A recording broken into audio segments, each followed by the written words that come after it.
Des de l'àmbit de la medicina, entesa en el benestar de les persones, quina és la seva experiència en relació a l'exercici de la tutela per part dels tutors? Aquí hi ha dos conceptes. Un és el que ja hem comentat abans del tutelatge que es fa de les persones que ja han arribat tard, com bé es comentava, des del punt de vista judicial, que aleshores s'assigna un tutor i que a vegades han de sorgir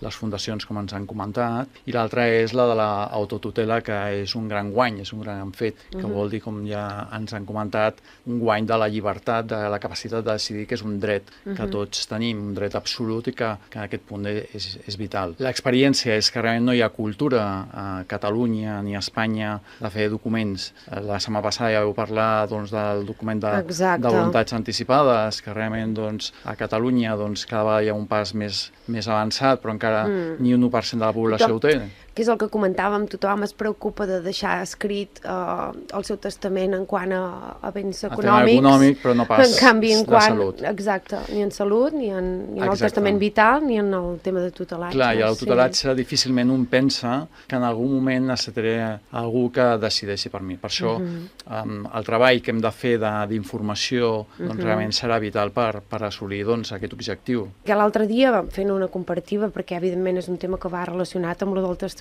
vital, clar, hi havia el doctor Busquets, que ens va acompanyar la setmana passada del servei del PADES, que ens ho deia, és que és molt delicat, perquè de vegades les famílies mateixes no estan preparades per assumir un paper d'aquests, o per haver de prendre aquest tipus de decisions. Clar, de fet, primer hem dit les famílies, nosaltres hem de parlar de les persones, del pacient,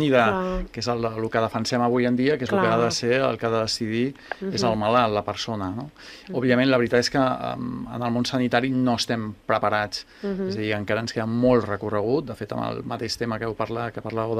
del testament de les voluntats anticipades, ens queda molt recorregut i que és un tema molt sanitari, doncs no parlem d'un tema més legalista, que òbviament nosaltres des de l'àmbit sanitari no coneixem, i proposar que una persona faci una autotutela és complicada, tot i que realment jo ho defenso i realment crec que és un dels temes que haurem de treballar i promulgar sempre des d'aquest àmbit, és a dir, cada vegada anem diagnosticant més persones amb demència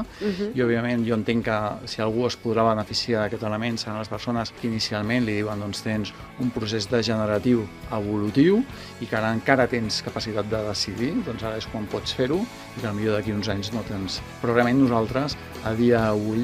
difícilment comentem aquestes opcions.